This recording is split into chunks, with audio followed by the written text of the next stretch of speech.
Chapter 5. The Mental Universe. The universe is mental held in the mind of the All, the Kybalion. The All is spirit. But what is spirit? This question cannot be answered for the reason that its definition is practically that of the Elu, which cannot be explained or defined. Spirit is simply a name that men give to the highest conception of infinite. Living-minded means the real essence.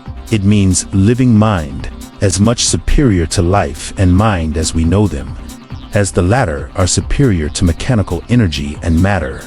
Spirit transcends our understanding, and we use the term merely that we may think or speak of the All. For the purposes of thought and understanding, we are justified in thinking of spirit as infinite living mind, at the same time acknowledging that we cannot fully understand it. We must either do this or stop thinking of the matter at all. Let us now proceed to a consideration of the nature of the universe as a whole and in its parts. What is the universe? We have seen that there can be nothing outside of the All. Then is the universe the All? No, this cannot be, because the universe seems to be made up of many and is constantly changing, and in other ways it does not measure up to the ideas that we are compelled to accept regarding the All. As stated in our last lesson, then, if the universe be not the All, then it must be nothing so, is the inevitable conclusion of the mind at first thought. But this will not satisfy the question, for we are sensible of the existence of the universe. Then, if the universe is neither the All nor nothing, what can it be? Let us examine this question. If the universe exists at all, or seems to exist, it must proceed in some way from the All. It must be a creation of the All. But as something can never come from nothing, from what could the All have created it? Some philosophers have answered this question by saying that the All created the universe from itself, that is, from the being and substance of the All. But this will not do, for the All cannot be subtracted from, nor divided, as we have seen. And then again, if this be so, would not each particle in the universe be aware of its being the All? The All could not lose its knowledge of itself, nor actually become an atom or blind force, or some men, indeed, realizing that the All is indeed All, and also recognizing that they, the men, existed, have jumped to the conclusion that they and the All were identical, and they have filled the air with shouts of "I am God," to the amusement of the multitude and the sorrow of sages. The claim of the corpuscle that "I am man" would be modest in comparison. But what indeed is the universe if it be not the All, not yet created by the All, having separated itself into fragments? What else can it be? What else can it be made? This is the great question. Let us examine it carefully. We find here that the principle of correspondence, see lesson IJ, comes to our aid here. The old Hermetic axiom, as above, so below, may be pressed into service at this point. Let us endeavor to get a glimpse of the workings on higher planes by examining those on our own. The principle of correspondence must apply to this as well as to other problems. Let us see, on his own plane of being, how does man create? Well, first, he may create by making something out of outside materials, but this will not do, for there are no materials outside of the All with which it may create.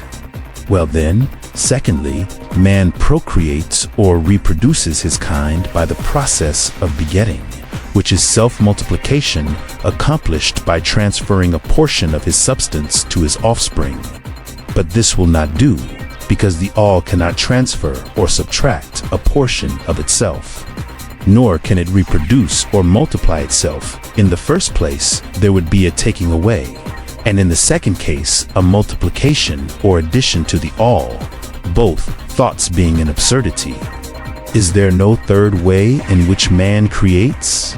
Yes, there is. He creates mentally, and in so doing, he uses no outside materials, nor does he reproduce himself, and yet his spirit pervades the mental creation.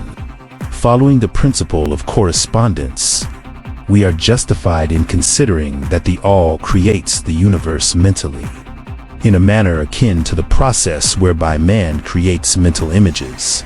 And here is where the report of reason tallies precisely with the report of the illumined, as shown by their teachings and writings. Such are the teachings of the wise men. Such was the teaching of Hermes. The all can create in no other way except mentally, without either using material, and there is none to use, or else reproducing itself, which is also impossible. There is no escape from this conclusion of the reason, which, as we have said, agrees with the highest teachings of the just as you, student, may create a universe of your own in your mentality, so does the all create universes in its own mentality. But your universe is the mental creation of a finite mind, whereas that of the all is the creation of an infinite. The two are similar in kind, but infinitely different in degree. We shall examine more closely into the process of creation and manifestation as we proceed. But this is the point to fix in your minds at this stage. The universe and all it contains is a mental creation of the all. Verily indeed, all is mind. The all creates in its infinite mind countless universes, which exist for eons of time, and yet to the all, the creation, development, decline, and death of a million universes is as the time of the twinkling of an eye. The Kybalion, the infinite mind of the all, is the womb of universes. The Kybalion, the principle of gender, see lesson I and other lessons to follow, is manifested on all planes of life, material, mental, and spiritual. But, as we have said before, gender does not mean sex. Sex is merely a material manifestation of gender. Gender means relating to generation or creation.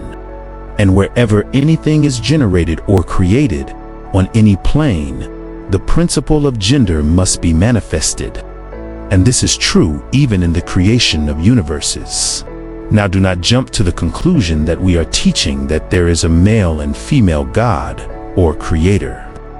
That idea is merely a distortion of the ancient teachings on the subject.